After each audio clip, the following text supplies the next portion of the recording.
Olá, amigos do ADVJus, mais um programa no ar, feito com aquele carinho e compromisso, porque afinal você merece, ok? Você vai ver no programa de hoje ADVJus Notícia Jurídica, ADV Especial, com 2 participações, prestação de serviços, vocabulário jurídico e entrevista, além do momento divino. Fique aqui, o ADVJus já está no ar.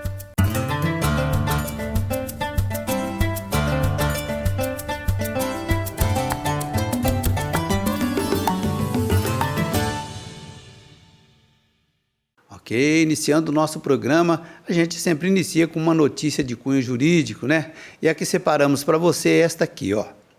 Agora, a aplicação da Lei Maria da Penha só com provas. O STJ, né, Superior Tribunal de Justiça, manteve a absolvição de um homem acusado de agredir a ex-companheira em Manaus, lá na capital do Amazonas, né? Ao entender que não havia provas suficientes para comprovar a autoria da materialidade do crime. A decisão da ministra Marluce Caldas foi publicada no DGEM, Diário da Justiça Eletrônico Nacional, em 4 de outubro de 2025. Agora, há poucos dias, né? De acordo com o voto da relatora, as fotografias apresentadas pela acusação não continham identificação da vítima, nem comprovação da data das lesões, o que fragilizou o conjunto probatório. A julgadora considerou que a ausência dos elementos objetivos impedia o reconhecimento da culpa, além de qualquer dúvida razoável, o que impõe a aplicação do princípio indúbio pro réu, tão famoso aí dentro da Justiça, né? Então, é isso aí. A nossa fonte é a agência Senado. Olha, segundo aqui me comentou um dos nossos parceiros aqui da área do direito, né? É que, quem sabe, poderia, em alguns casos, estar havendo algum exagero de certas companheiras aí com relação à possibilidade de aplicação da Lei Maria da Penha. Cada caso é um caso, né? Isso mesmo. Agora, uma utilidade pública aqui no ADVJus. Olha, o PROCON está de novo endereço. Então, se você está precisando aí dos serviços do PROCON, procurar o PROCON, você deve procurar o PROCON, que agora estará atendendo lá nas instalações do Poupa Tempo, localizado na Avenida Presidente Kennedy, 1500, no bairro Ribeirânia, né? E com a mudança, os cidadãos passam a contar com um atendimento centralizado, integrando os serviços do PROCON aos demais serviços dos setores municipais já instalados lá no Poupa Tempo, como a Secretaria da Fazenda, administração da RPMOB, vigilância sanitária, planejamento, Banco do Povo, educação, SAERP e atendimento ao microempreendedor individual, o MEI, né?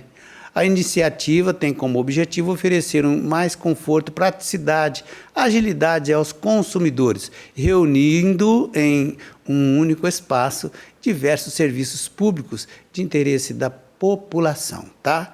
A nossa fonte é a Prefeitura Municipal aqui de Ribeirão. Eu quero fazer um breve comentário com relação à mudança do Poupa Tempo, tudo maravilhoso, tudo certo. Agora, o Poupa Tempo foi lá para o novo shopping, né, que começou a cobrar estacionamento agora há poucos dias. Então, estão surgindo críticas a esse item, tá?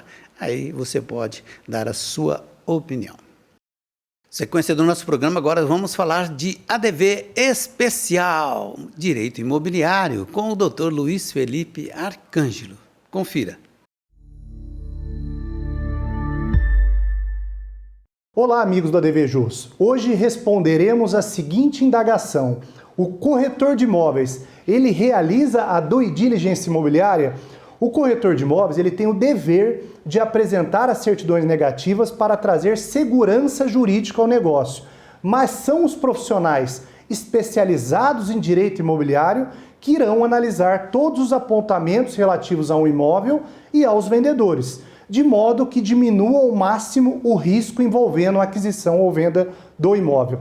Mas muita gente ainda não sabe o que é a due diligence imobiliária, que é a auditoria imobiliária. Esse serviço pode ser prestado tanto para o vendedor, organizando toda a documentação necessária para agilizar o processo da venda, quanto para o comprador, que quer ver analisada toda a documentação do imóvel que pretende adquirir, buscando a maior segurança possível. No final dessa análise, é gerado um parecer em que consta o resultado dessa investigação, com a opinião do profissional quanto aos possíveis riscos do negócio. A due diligence não existe como figura autônoma na legislação brasileira e, desta forma, é considerada como pela doutrina como uma metodologia a ser utilizada opcionalmente pelas partes, podendo ser aconselhável em diversos momentos da negociação. O trabalho da due diligence é justamente analisar apontamentos existentes nas certidões e avaliar se esses são capazes de anular o negócio por qualquer motivo, verificando também o grau de risco em adquirir ou não o imóvel, pois as preocupações nós sabemos que são capazes de gerar um grande transtorno para quem vende e muito mais para quem compra. Esse procedimento deve ser realizado por um advogado especialista em direito imobiliário, justamente porque, além da análise fria dos documentos, ele analisa também a possibilidade da existência de fraude contra credores, fraude à execução, possibilidade de perda do imóvel frente a dívidas de antigos proprietários, perda por evicção, entre outros aspectos jurídicos específicos capazes de melar uma negociação.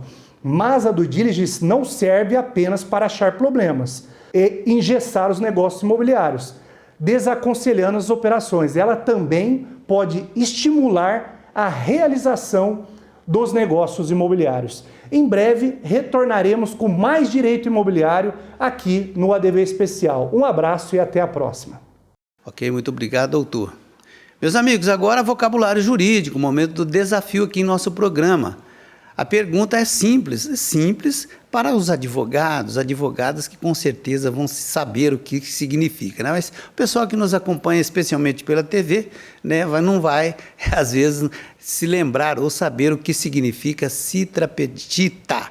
O que significa citra petita?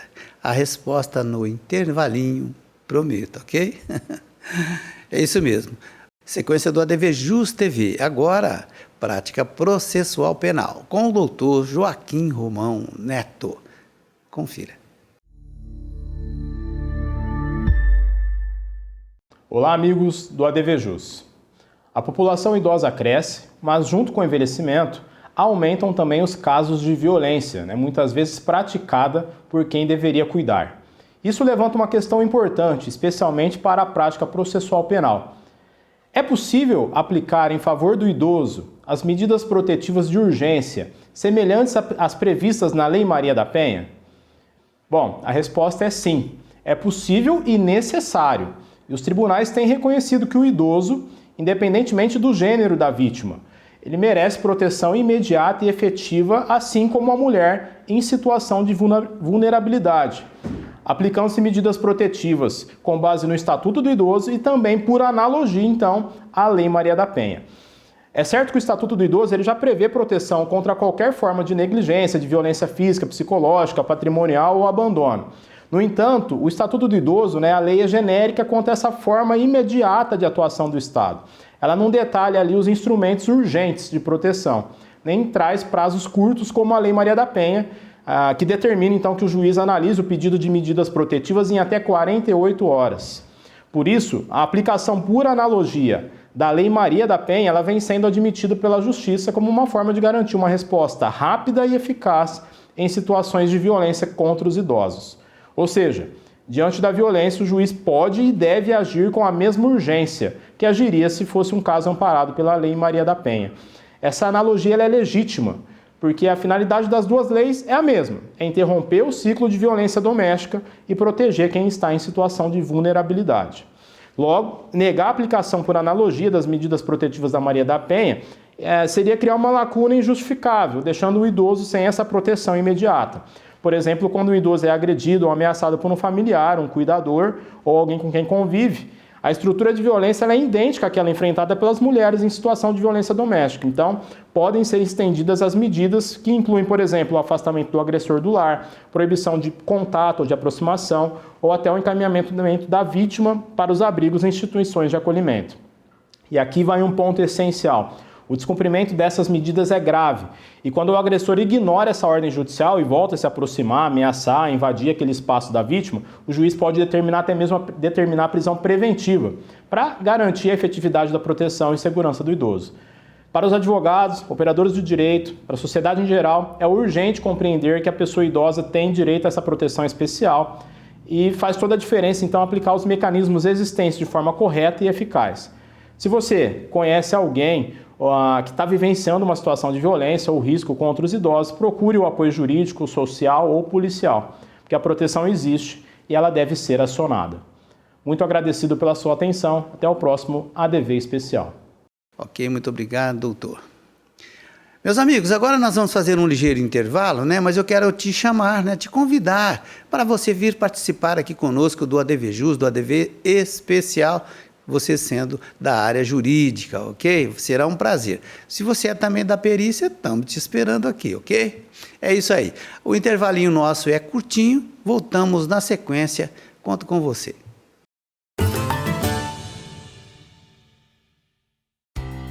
La Botilha Vinhos, onde você encontra os melhores rótulos. Venha conhecer. Agora quero falar para você do Zezinho Alfaiate, Espaço Homo, ali da rua Eliseu Guilherme 681. Vista-se com bom gosto e elegância através dos trajes do Zezinho Alfaiate. Inclusive aquele traje feito sob medida especialmente para você.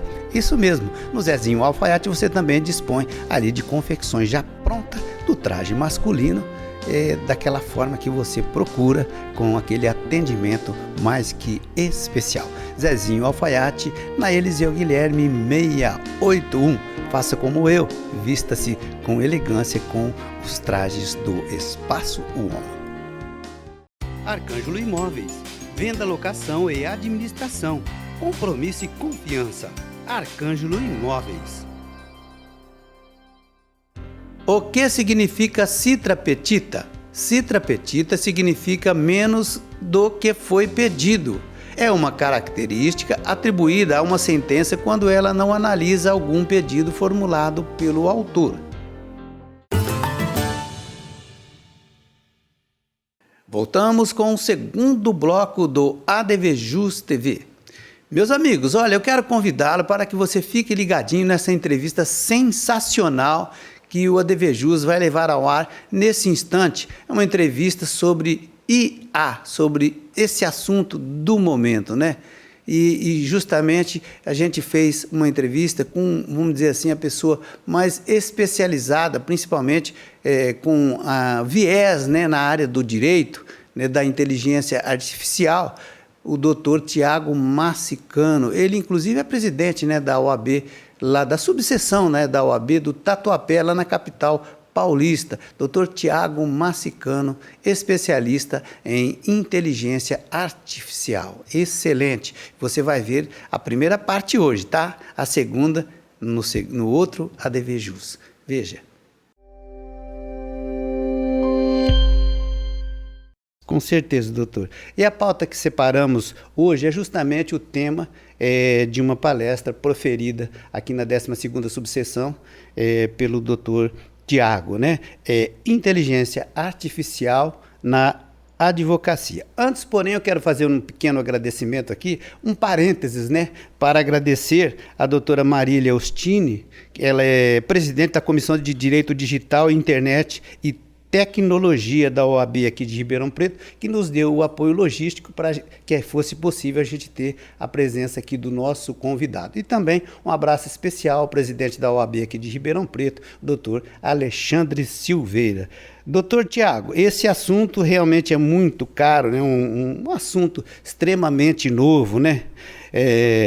Devemos considerar, né, que a inteligência artificial, como o processo digital, ela veio para ficar dentro da advocacia também? Veio, com certeza.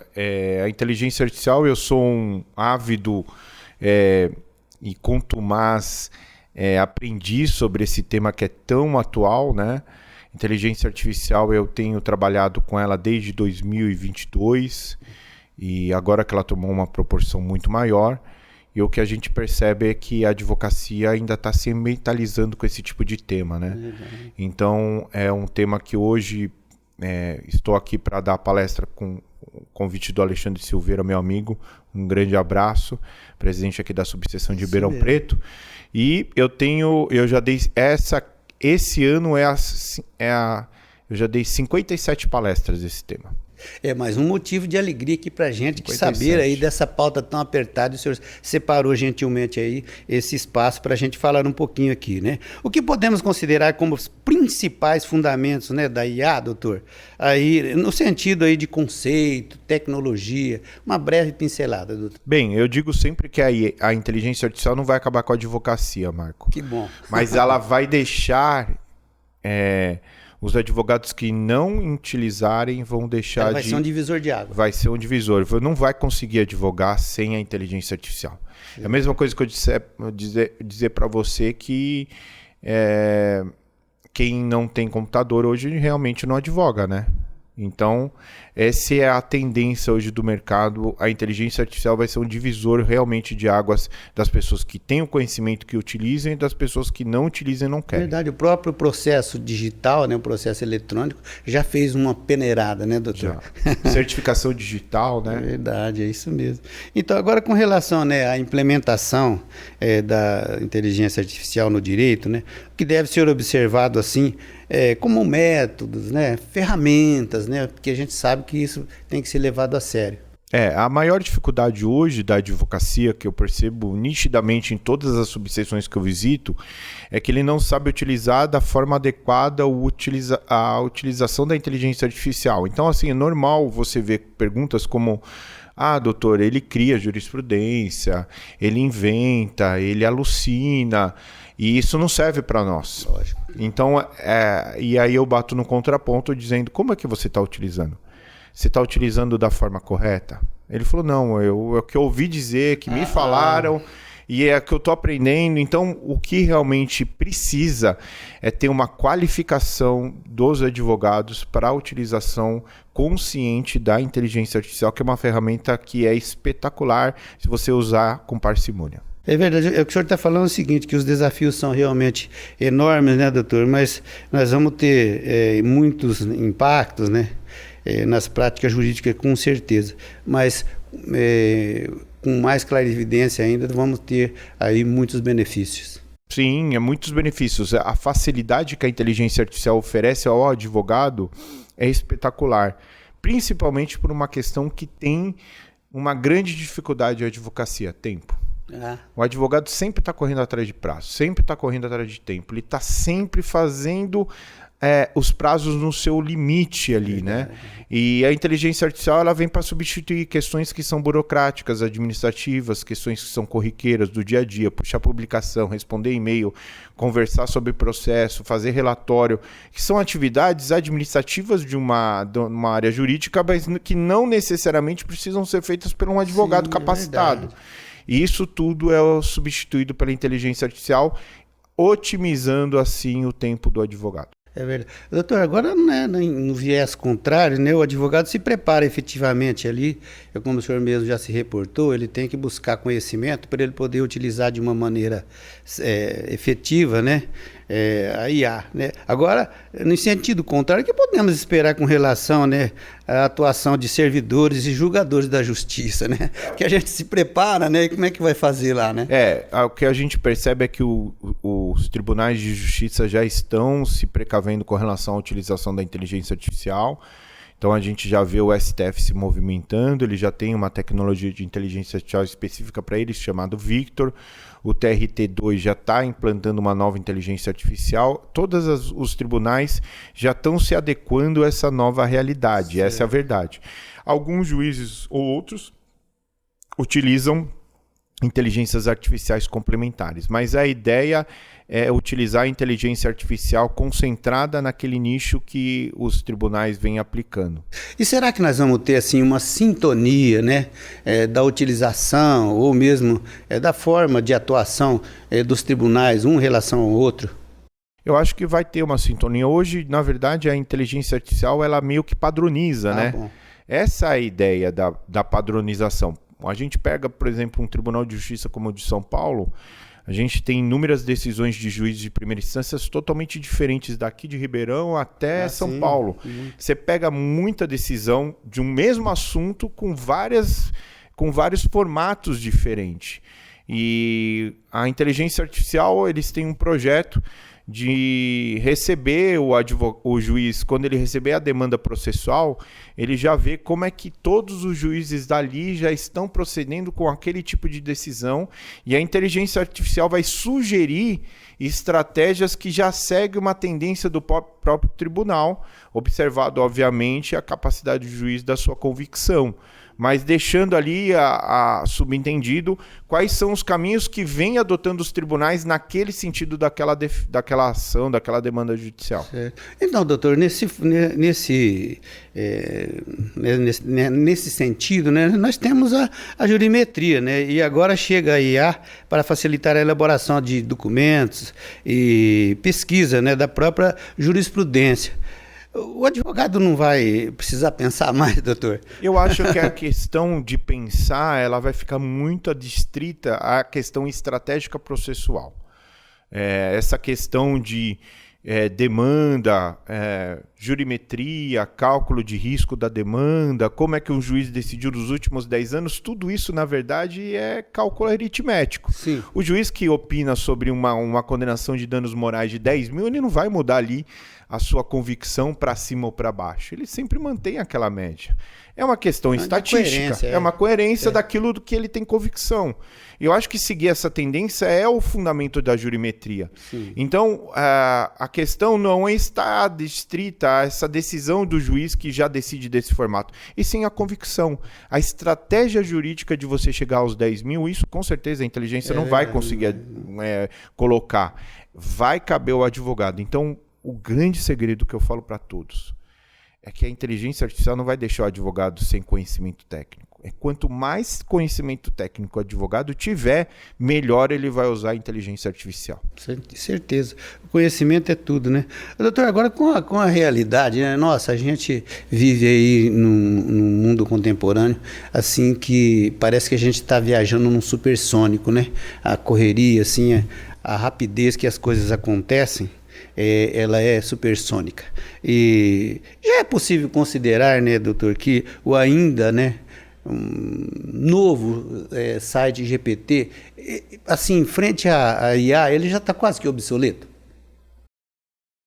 Hoje é que a gente tem uma corrida que eles estão falando que é uma corrida tecnológica. E os principais players desse mercado são Estados Unidos e China. Então, entre China e Estados Unidos, existe cada vez mais o avanço dessa tecnologia sobre inteligência artificial, que vem cada vez mais diariamente avançando, né? Então, a gente abre uma inteligência artificial. Hoje eu falo sobre essa inteligência, utilizo, no outro dia tem uma melhor, já muda.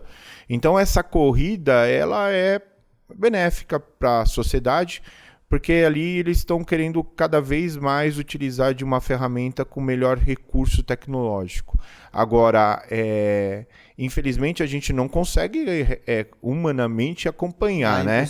É impossível. Mas eu acredito que hoje uma das melhores ferramentas é o ChatGPT da OpenAI e eles já estão antenados sobre o futuro com novas e diferentes tecnologias atrelados ao próprio ChatGPT, que cada dia lança um. Inclusive, ontem lançou um que chama Atlas, que é uma inteligência artificial dentro do ChatGPT que consegue fazer buscas dentro da web para fazer compras online para você, só você fazendo perguntas. Chique, né, doutor? Agora, a gente sabe muito bem, né, pelo tempo que a gente passou aí lá com... perto do balcão forense, né? A gente já se afastou, o senhor mais lá na ativa. A gente sabe muito bem, independente de onde trabalhamos, que a advocacia ela tem muita nuance, né? Tem muita diferença, né? De escritórios, de colegas, de preparação.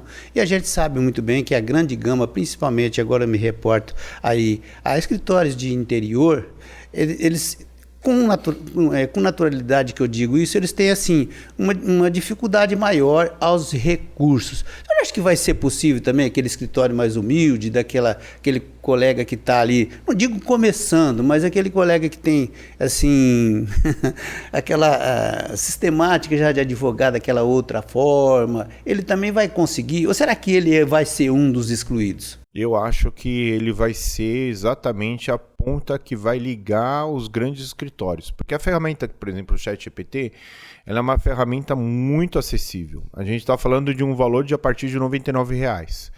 Mais barato que qualquer funcionário, que qualquer estagiário. Um lanche hoje que você compra num fast food custa mais ou menos isso. Então, é um valor acessível.